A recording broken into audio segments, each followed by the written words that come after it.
Morning all, or afternoon actually now, Sunday.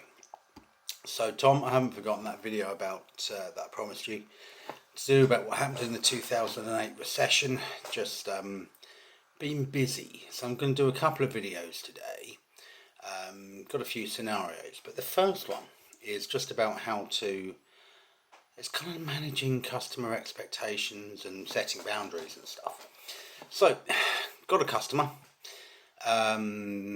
Doing them next week. Now, strangely, but obviously as you all know, I charge a deposit up front, balance on completion. Went to a quote for a customer. They wanted probably about 4 weeks worth of work done.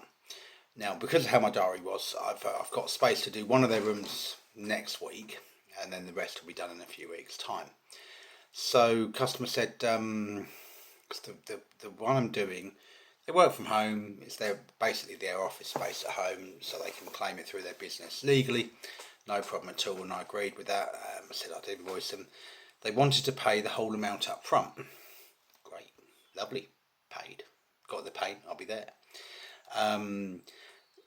But it's just, this particular customer had been sending a lot of emails about stuff and sort of creating reams of stuff here, just in a big messy stream, which is what you can get. So first email that I got was a email tacked onto all the quote emails with all the colours for each room. So my response to that was to copy it. Obviously great, I've got it. I copied and pasted it, sent it back to them and said, right, this is now the colour emails. That's it. We're keeping that separate from everything else because that's really important, and we don't want to be searching through for that. First thing. Second thing was the payment, as it were, with the invoice, did an invoice number, etc., etc. Printed out the invoice, said I'd bring it with me on the day, and they've paid, so that's great. Was getting a lot of sort of text messages from this particular customer, especially about colour, what colours they wanted and the mixes. And as I said, at the moment, you're messaging me, I'm speaking to brewers who happen to be who I get my paint from. Could be Crown, could be anybody really, but speaking to them, your best bet is to speak to them directly. If you want a colour sample, go and see them. Order it online or order it from them, get it dropped off. They might be passing by your house, they could drop one off. Do all of that and then just let me know what colour you want. That's easier. And duly they did. So again, managing boundaries, expectations, just saying, look, it's pointless me doing all of that work when you're doing it anyway. You're contacting me, contact them direct. You're taking out me as the middleman, and also taking out any confusion over colour, obviously. So, and again, I'd advise them to put the colour on a A4 sheet of paper and move it around the room, because just doing squares, if you get into a room and you've got lots of little squares of colour, they can be a nightmare to cover. So anyway, all great. Money received, paint in, done. I'm there to do the job. They'd had a bad experience with the painter before. They rushed it. There was paint spattered on things. There was paint on their windows. I said, well, try my best to get it off, but certainly you won't get that from me, etc., etc. Job good to go. Message them, be there 8:30 on Wednesday. Done. So last night, the sun was out, so I actually had my phone on, and it's something I wouldn't normally do. I normally, and especially from now on as well, I switch my phone off when I'm not working. I have a cheapy pay-as-you-go, so if I take the dog out or something like that, I don't actually even know the number, just in case I've got a problem and I need to ring home or whatever, and if home needs to contact me, I've got it there, haven't I? So, done. But had my phone on, my son was out, so a message came in at 8:30. Now, I can look at that from my notifications and not actually look at it, so it doesn't sort of blink up that I've read that message. Anyway, message comes through. They've cleared the room, etc., etc. I'm thinking, yeah, great, this is all just information. Apart from, I then get a thing through saying, oh, the dogs have leaned up against the wall and made grease. You'll need to sugar soap it first. And I'm thinking, no, I won't. Because of the product they want a special acrylic mat. Basically, you use sugar soap, and it's just the two products will clash, even with rinsing, and just it won't sit on there and it'll flake off.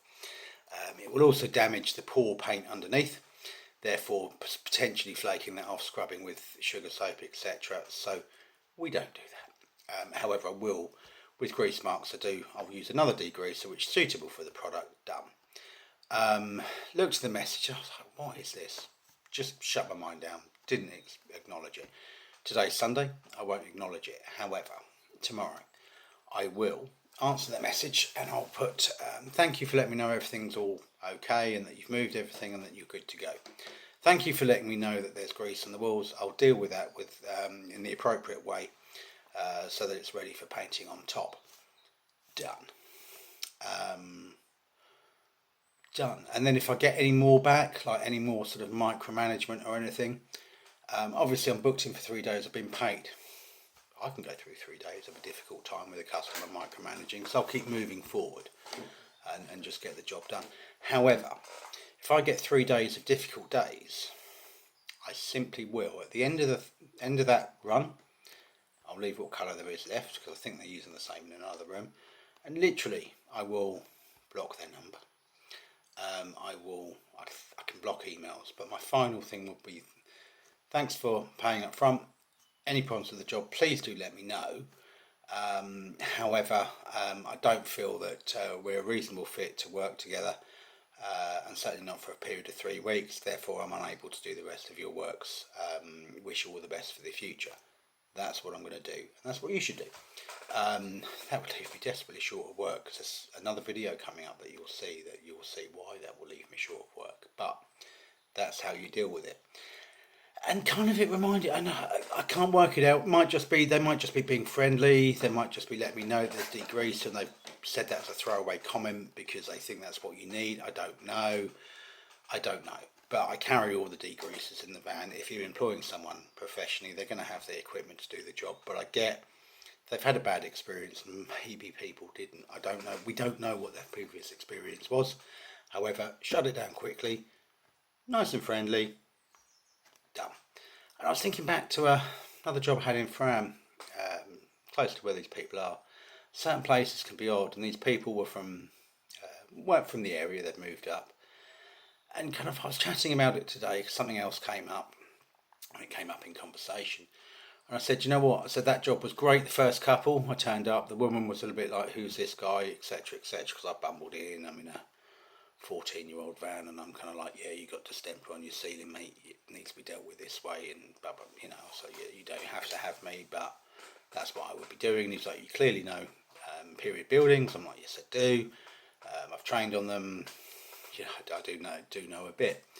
But then, like I say, that last occasion where jobs had kept chopping and changing with them, and other tradesmen would be coming in and previous rooms are done, but not to this extent. And I'm always not tight for time, but I haven't got a lot of leeway. I remember turning up and the woman's bringing out some coffee, which is always welcome but not needed, and some biscuits, and sort of said, oh, we're rationing your biscuits this time. And there was 2 on the plate, and I'm like, okay, don't get this. But then I'm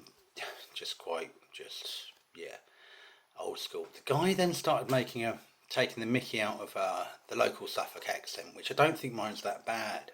And I do try and talk clearly on this and not use any sort of slang words or anything like that, so you guys can understand me. But he was then going on, and I hate that. I hate it when you take the mickey out of the local accent, because you're never going to get it right unless you're from here, to be honest with you. And it's just, yeah.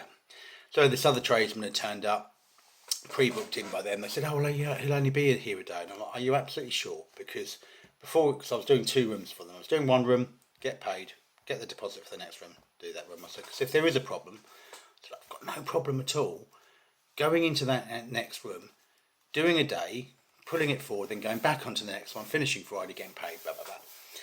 So I was due to finish on the Thursday. No, just get this one done. We need this one done. We've got guests coming. Okay.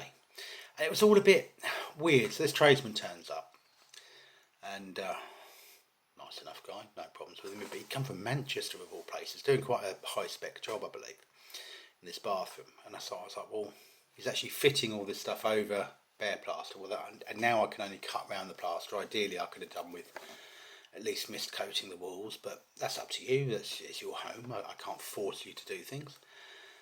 But then they kind of kept saying, well, he'll be done today. I was like, great, okay, well, I'll finish this one. I'm back in the morning. later on in the day, they're like, oh, well, he's got to go on into tomorrow, but we've got to go out. Can you supervise him in the morning, make sure the job's okay, and then just crack on painting? And I was like, no, it's too high spec a job. I don't know what your expectations are. Don't know what you need. I'm not a project manager. No.